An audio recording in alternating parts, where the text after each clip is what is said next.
Have you ever felt undervalued, underpaid, or overlooked at your place of work, at your place of business, or in the marketplace generally? This video is for you because being undervalued, it is not a thing of a pay problem. It is a thing of value problem. You cannot be paid much more than you are worth. It is not all about strength and effort. It is about working smart. So you only earn more if you're able to become more.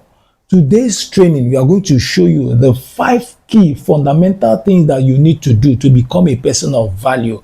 And as soon as your value increases, trust me, your pay will accelerate at a rate that you cannot be able to even measure or imagine. That is what we are going to be treating with you today. Hold on there. Number 1 factor is character. We call it the unshakable integrity. Believe me, character is a trust multiplier. You must be trusted with clients. You must be trusted with budgets. You must be trusted with responsibility. You must be trusted with customers. You must be trusted with the resources of the company. And in any company, trust is the highest value of professionalism. When you write that you came to work by 8 p.m., they know that by 8 p.m. or 8 a.m., whichever shift of the day you have come in, they know that they can take it to the bank that actually that was the time you came. When you say you close by 6 p.m., they know that is actually the time you close. When money is assigned to you, you come back to give a report that this is the balance from what was assigned to me for this task.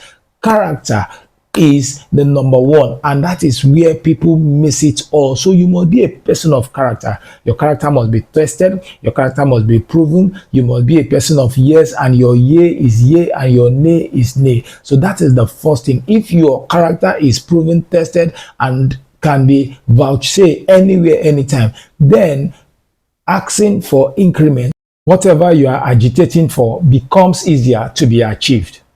Factor number 2, competence. When we mean competence, we mean going beyond proficiency and becoming irreplaceable.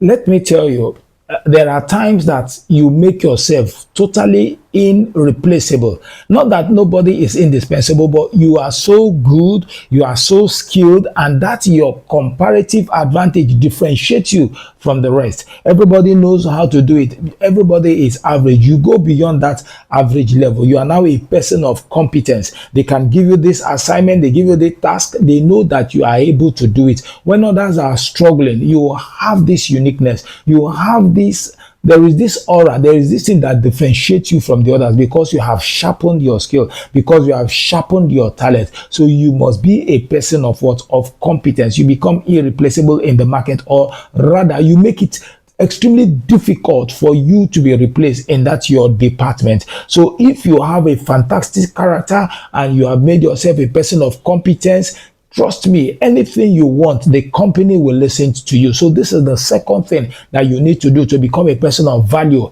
in your company. Factor number 3, capacity. Capacity. You need to increase your bandwidth so that you can be able to entertain growth. So many people, they are just comfortable where they are. No, you must strive to increase your capacity, ability to do more, ability to manage more, ability to lead, ability to take stressful assignments when others are running away from it. No, I have the capacity. No, I have it. There's difference between competence. Competence is that you can do it, but capacity is that you have you can take pressure, you can take stress. You know, when the company, perhaps it is the height of the company's production. So you say, I can do this. When others are closing by 6 p.m., you go an extra 1 hour because you have the capacity, you have the tenacity, you can be able to endure. So you that is agitating, asking for salary increments or asking to be recognized at your place of work, are you a person of capacity? When an assignment is given to you, can you deliver, and can you deliver at the right time? Can you lead a team? Can you take on stress? Don't complain that I have been working since morning. My children, if you are always giving an excuse, you may not be qualified to benefit from this. You must be a person of capacity. Capacity, capacity, capacity. Factor number 4, we call it courage. The courage to ask, to demand your worth. Some people, they don't have the balls to say, I am due for promotion. I am due for salary increment. I am due for my annual leave. I am due for vacation. So you must have courage. A person that wants to be valued at his place of work must be a person of courage. I am not saying that you should begin to you should be able to challenge the status quo if it is not against the rules and the regulations of the company. You must be able to say, why is this and why is that and why is that, but you must be loyal. Courage doesn't mean that you should exhibit every trace of disobedience. No, courage means asking for your right, and there are some things that your employer may not really give to you until you ask. Even the word of God says, ask and it shall be given. So a person of courage must be able to say, it is time for my promotion. I am worth it. I have gone to school. I have gotten one certification or the other. I am worthy to be promoted. I am worthy to be increased. I am worthy to be transferred.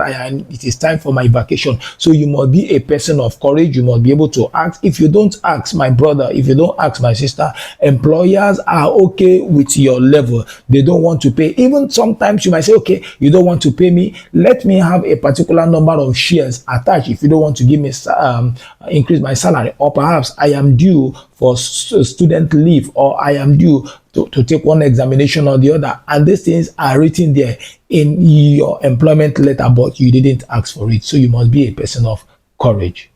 And factor number 5, we call it culture. Master your environment. The adaptability advantage. You must speak the language of your environment, the language of the company. You must have the DNA of your company. I remember when I was in the bank, we have a brand of tie that we put on at a specific day. For some of us that are in marketing, those in operations, they have their own specific days that they put it on. We have our uniform. The senior staff, they have their uniform. They have the color of their shoes. So it is culture, the dress code of that environment, the language of that environment, the mindset of that environment, the way they manage customers, the way they relate with clients. Everything has their culture. So you can't come there, you're working in a bank, you're behaving like someone who works in the school. You're working in the school, you're behaving like someone who works in the hospital. Every profession, every occupation, every environment have their own culture. So you learn it, you understand it, you speak their language, it becomes easier to achieve your goal. So you must be culturalized in your environment. Now, remember, your worth isn't given, it is earned.